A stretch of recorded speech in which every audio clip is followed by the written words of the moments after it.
Paddy Power are offering money back as a free bet if the horse you back finishes second, third or fourth to the SP favourite in at least 2 races every day this month. Max £25 per race. T's and C's apply. 18 plus. BeGambleAware.org. Hello and welcome to the Monday Postcast. This week in our brand new studio, I've only got Nick Watts with me, but we also have Brendan Duke on the line and Paul Binfield from Paddy Power as well. Welcome, gents. Thanks for joining us. This Postcast, we've got so much to cram in. First, we're going to talk about the open meeting at Cheltenham this weekend, all 3 days of glorious jumps action.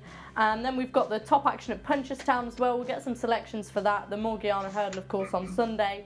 We're going to take a look back as well at the impressive wins of Might Bite, you know what I mean, Harry, and Apple's Jade that we've seen lately. Lots to get through. And, of course, there's your chance to win the free £25 or €25 bet from Paddy Power as well.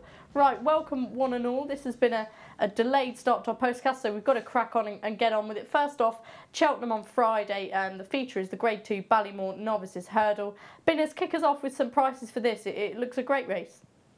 Hello, listeners. Yes, Vision Day Flow 5-2 favourite. Mella 9-2 on the blind side. 5 Colette Mad for the Naunton Farmer. Nigel Twiston Davis, and it's 6 bar. Yeah, I know with Colette Mad they're taking a similar route to the one they took with Holstone last year. Watsy, we'll go to you for your selection first. This looks a pretty good race to get your teeth stuck into, doesn't it? Yeah, I think so. I think it's the right market leader. Vision de Flow is quite interesting. It was third at Chepstow last time, but on Poetic Rhythm. It's £5 better off this time with Fergal O'Brien's horse.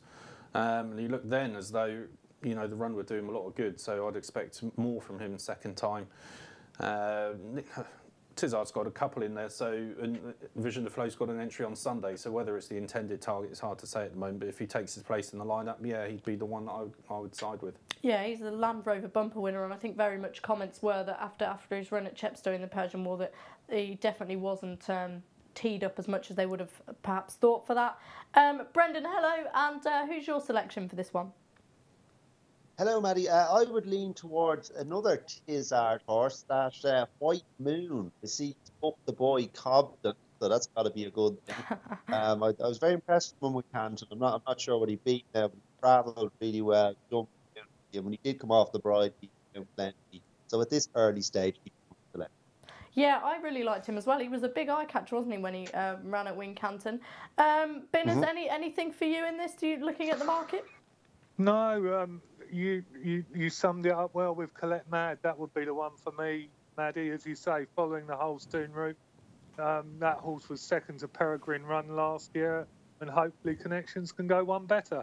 Yeah, it's interesting, this horse. He ran in the 4-miler, I think, last year, and now they're going back novice hurdling with him, but he's clearly absolutely thriving for it. Has anyone got any other fancies on the Friday? I'd definitely like a few in there. What's anything for you? Well, I think it's worth pointing out the novice chase. If they take their chances, we got Finian's Oscar potentially against William Henry from Nicky Henderson's yard, which could be a really good matchup. Obviously, Finian's Oscar won first time up, a little bit sticky at some of the fences, but got around safely. It was job done. This will be another story completely, because William Henry is a horse I really like. He missed Cheltenham last year, I think, through a little injury, but finished second to Holstone in a Grade 2 before that. Goes well at the track. And loves good ground, which I think we'll probably get a bit of on Friday. So if his jumping can hold up first time up, then Finian's Oscar should be in for a race. I think that's one to really look forward to. And of course we've got Thistlecrack's brother West Approach in there, move with the times as well. There's a whole host of horses that could run in that. We're yet to see what's going to turn up, but it should be potentially the race of the whole meeting. Who knows?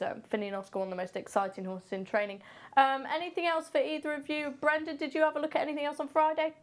Novice chase, an absolute slobber knocker, and the prices at the moment are 11-8 Finian's and 3-1 William Henry. If they are the prices of the day, I'll certainly be backing William Henry. Okay, Ben, is there anything to add on that? Well, what prices do you have it priced up this race at the moment?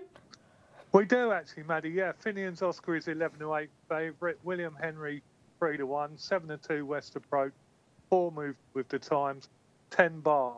I think West Approach can beat his stable companion. He gets £3 from him.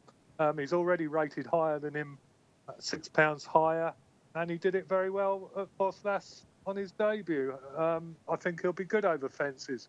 Okay, and Jameson actually boosted that form at Foss when he won at Sandown on Sunday. Right, we're going to move on to Saturday now, and of course we have the showpiece event, the Bet Victor Gold Cup, taking place. We've now got a bit more info regarding entries and binners. Just kick us off with your betting for the Bet Victor Gold Cup.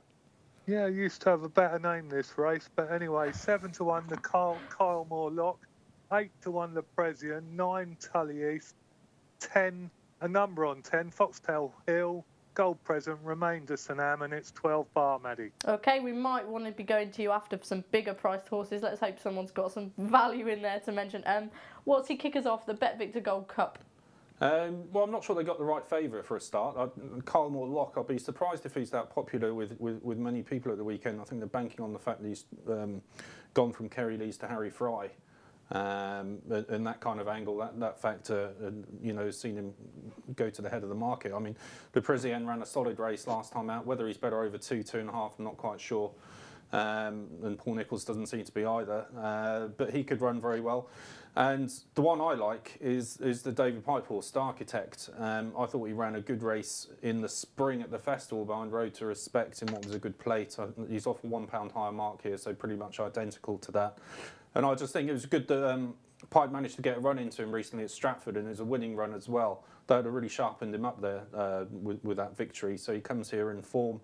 Connections could have run Go Conquer as well. It's the Rooney family. They didn't. They're happy to go with Star Architect.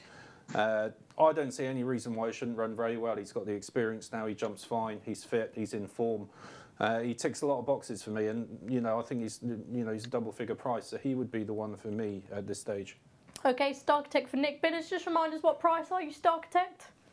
12-1, Maddie. 12-1. It's dangerous when me and Watsy agree, but I really like this horse as well. And a strongly run heat over 2.5 miles. Absolutely perfect. Yeah, it sounds like it would be perfect conditions for him. Brendan, what do we reckon? Are you in agreement with the other two? Please say no. Unfortunately, I'll have to say yes, Maddie, because I looked at this race and I can see why it's 8-1 the field. I'd make it about 16-1 the field. It looks completely impossible to me, so I'll row in with the boys on Star Architect. Okay, the exact same reasons or anything else to add? No, for no reason, that I'm totally open to suggestion on it. I cannot find a well handicapped horse in the race. Ah, okay. Okay, so Star Architect, the main one for you three. Obviously, David Pipe's shown he's brilliant in these sort of races, and as you say, Watsy, he's got a run into Star Architect's belt. Anything else on the Saturday? We've got some long distance chases. We've got the BetVictor.com handicap chase as well, and the Mayor's Bumper, which I'm a big fan of, if you know me at all. Any of the fancies on Saturday, Watsy? Not real fancies, but that long distance handicap chase over 3-3, it could have a completely different complexion to it, depending on whether or not Minella Rocco takes part, because he's in there at the moment. I think his rating is 166. So if he did run under top weight, you keep a lot of others out of the handicap, and it'd be a completely different race as to that kind of a traditional event that you would see over that distance. This particular race. Is that the one he ran in last year behind Vicomte de Noia? Was it a similar event? I'm not sure. It might well have been. My memory doesn't stretch back that far. But I mean, if he didn't go, and it was a kind of your more traditional staying event, if you like, without kind of Gold Cup runners in there, then something like Doing Fine from Neil Mulholland didn't run badly on his reappearance. He'd be quite interesting, but it all depends if Minella Rocco takes part for me. Okay, so Minella Rocco, the one to keep your eye on if he runs on Saturday. Brendan, anything you're ploughing into on the big day? No, there wasn't anything. The whole day looked tricky to me, I'm afraid, Maddie. Oh, okay, understandable. We don't want you telling us that you're really confident when you're not. Don't be misleading us. Binners, and any market moves or anything interesting that you found that you think perhaps punters could latch onto? No, we haven't got that one priced yet, Maddie, but we do hope to soon. In the same long distance race, I'm looking forward to seeing Somerset Sorcerer Paul Nicholls, Scottish Grand National hero Vicente, another one of my big favourite horses. Okay, and why is that? Do you think he could be right for this, or is the Scottish National going to be on his radar again, do you think?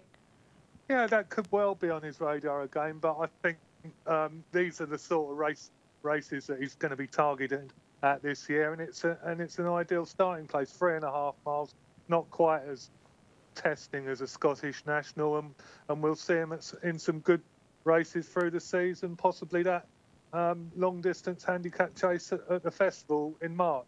Yeah, and he's got good form at the track as well for Genty, I think, so that might be one to keep an eye on. Right, now moving on to Sunday, of course, we've got the Greatwood Hurdle. We've got Defi Desoy, of course, who notched up an unprecedented string of wins, ending in the Triumph Hurdle, and then, of course, he went on to win at Aintree as well last season. Jenkins, a big talking horse, who, off that mark, an awful lot of people are going to be interested in. And then, of course, London Prize, who won the Elite Hurdle. He could well go to the Greatwood. And the new one, I think he's actually entered, which could make it really, really interesting, of course. Binners, how do you bet for us? Jenkins 5-1 favourite, Maddie. 6 Defi Desoy, 10-1 London Prize, who did so well at the weekend, along with Mohayed, and it's 12-1 Bar. Okay, Nick, so I remember we were talking beforehand about Jenkins, and off this mark, he's really got to be winning something like this if he's as good as they thought, hasn't he?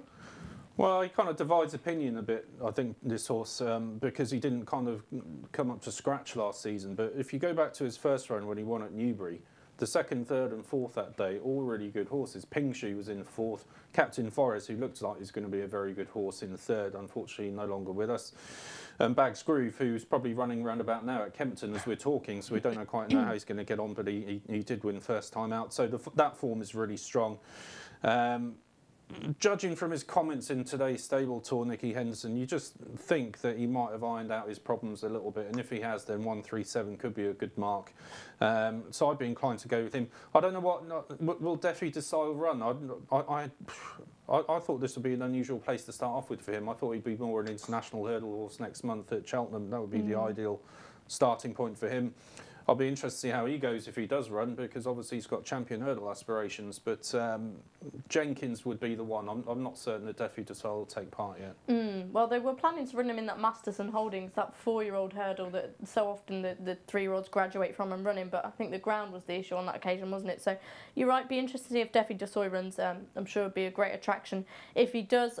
Brendan, anything for you in this Greatwood? There's got to be plenty of Irish representatives. Anything interesting you can tell us?